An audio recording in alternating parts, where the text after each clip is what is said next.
Youth Congress Koyilandy നിയോജക മണ്ഡലം കമ്മിറ്റിയുടെ ആഭിമുഖ്യത്തിൽ സദ്ഭാവന ദിനം ആചരിച്ചു.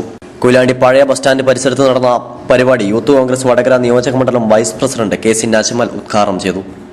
രജീഷ് വെങ്ങളത്തുകണ്ടി അധ്യക്ഷത വഹിച്ചു. P. Rathnavali teacher, advocate K. Vijayan, Vinod Komathukara, Naderi Bhaskaran, Mujesh Shastri, Manoj Pattuvalappil, Sayush Kumar, Shafeeq Vadayanayil തുടങ്ങിയവർ സംസാരിച്ചു. 1991 ഇന്ത്യയിലെ പൊതു തെരഞ്ഞെടുപ്പിന്റെ പ്രചാരണാർത്ഥം ശ്രീപെരുമ്പത്തൂരിലെത്തി 21ാം നൂറ്റാണ്ടിലേക്ക് ഇന്ത്യയെ കരുത്തോടെ നയിക്കാനുള്ള സ്വപ്നങ്ങളുമായി നമ്മുടെ തൊട്ടടുത്ത ശ്രീപെരുമ്പത്തൂരിൽ ഒരു തെങ്ങിൻ പൂക്കളെ പോലെ ചിരിച്ചെടുത്ത രാജീവ് ഗാന്ധിയുടെ ഓർമ്മകൾ ഇന്നും ഇന്ത്യയിലെ മുഴുവൻ യുവജനങ്ങൾക്കും ആവേശമാണ്.